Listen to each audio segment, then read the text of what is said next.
Y'all, lately, I've been feeling exhausted, okay? And not physically necessarily, more so emotionally.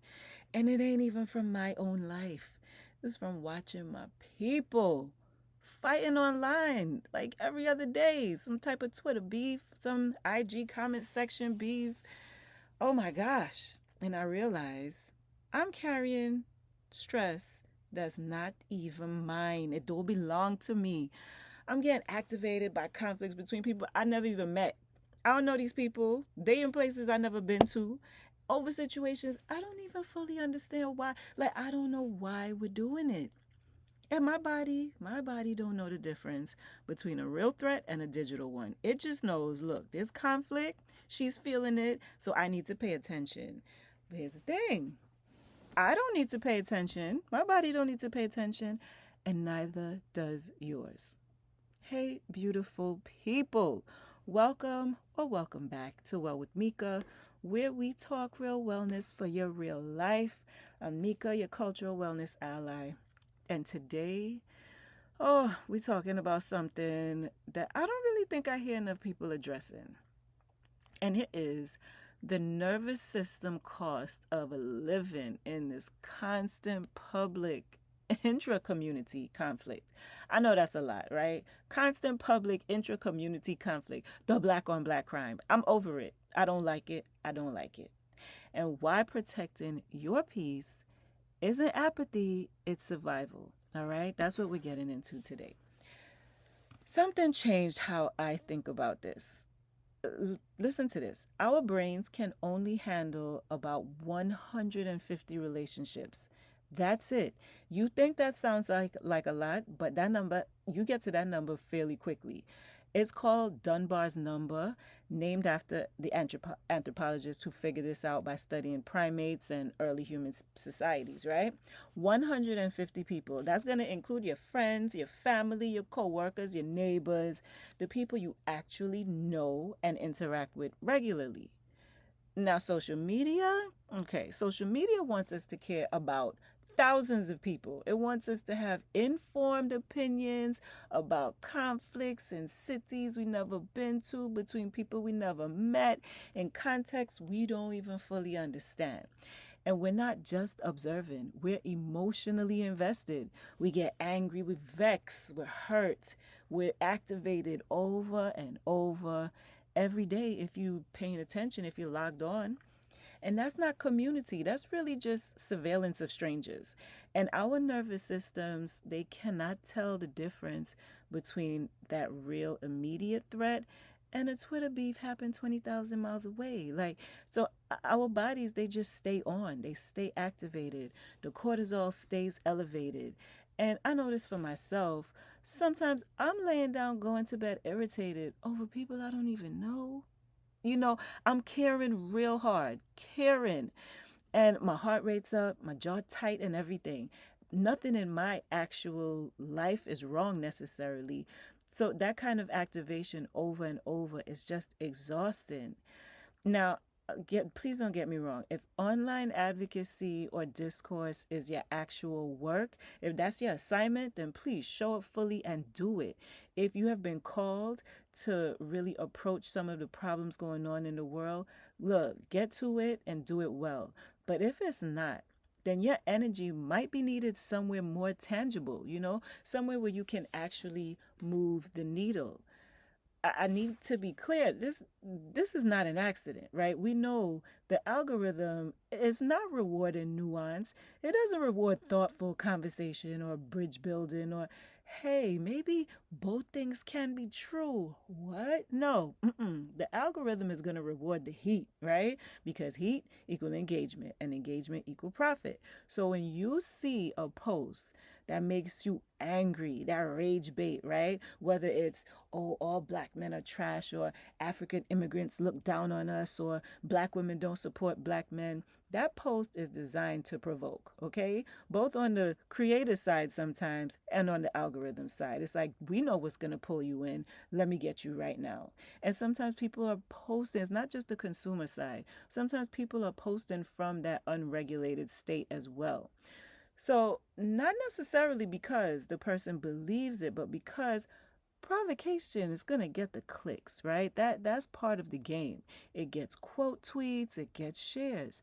And so the algorithm is going to amplify it. And here's what happens. You see a viral post, pisses you off, you engage. The algorithm sees that and shows you more posts like it. And then suddenly your entire feed is full of conflict. And your brain starts to think, oh, this is what everyone believes. But it's not. It's called availability bias.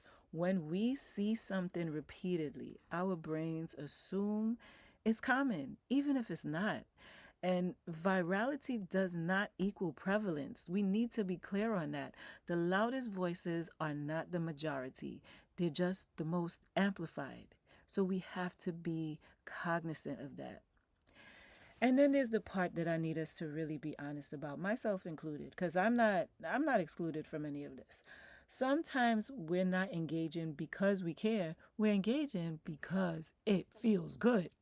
That outrage, ooh, that outrage feels righteous. It hits right, right? Being right feels powerful. Watching someone get dragged feels like justice. And the uncomfortable part, outrage literally triggers your dopamine. And we already know about dopamine, right? Feeling righteous, oh yes, that's that chemical reward. And like any reward, it can become addictive. Now, I'm not saying every conflict is rage bait. Don't get me wrong. Real harm happens. Real accountability matters, right? But I am saying we need to check ourselves. Check yourself. I'm going to check myself. You need to ask questions like, am I engaging with this because it's important or because it's activating? Am I trying to understand, or am I just trying to win, or trying to be on trend, or what's popping? Am I feeding my higher self, the part of me that wants healing and connection in myself and the community? Or am I feeding the part of me that just wants to, feel better than, or feel like, yeah, get my thoughts confirmed? Because rage is way easier than grief, just to point that out. Anger is it protects us from feeling hurt, from feeling disappointment and fear. It also keeps us stuck though. So the other thing that we need to be honest about is we're quick to believe the problem is always them. It's always the other, right? Another subgroup, another generation, another flavor of blackness. Like if we just correct that group, things will calm down. But guess what? Your own family can bring the same smoke. Your own circle can disappoint you. Every community has people who heal and people who harm. Some folks doing the work and some doing the damage. That's humanity. So maybe the question isn't which group is the problem. Maybe it's, am I judging people by their character or by their category? Character is the metric. Integrity is the metric. Not where somebody's from, what they sung like, what they look like. And if someone doesn't meet the standard, it doesn't really matter if they're one of us or not. Boo, put that distance. Distance is allowed. So what are we going to do? What I plan on practicing, what I've been practicing is, and I mean, I'm not perfect at it, but I'm trying, right? Prioritizing real in-person connection over online performance. When I say that, I mean, think about when was the last time you actually sat down with someone face to face and just talked. You're not debating, you're not educating, you're not trying to prove a point, you're not on your phone. Like, just talk. Because what I notice is when I meet somebody in person, you see their complexity, you see their humanity, you see the context that 280 character tweets just can't give you, right? And I'm mainly talking about people that you don't know as well. Give yourself that space, be open. You get to see their tone, their body language, their hesitation, their care. And then suddenly the thing that you thought was like, oh, this huge fundamental difference becomes just a conversation. Not to say all conversation is easy. It's not always comfortable, but it's real, because social media, it just flattens us. It turns us into these caricatures. It just rewards the most extreme version of our views. But in person, you get more of that space. You're allowed to be contradictory, to be uncertain, to change your mind. And that's, to me, where the real community happens. Now, I'm not saying log off. Like, just log off of everything. I know it's not that simple. A lot of us, some people just really have social media as their way to stay connected.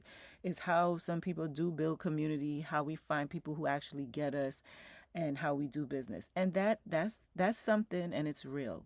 But the thing is, just because it's useful doesn't mean it's not also costing us something. Both of those things can be true. What I'm saying is to curate your attention like your nervous system depends on it, because it does.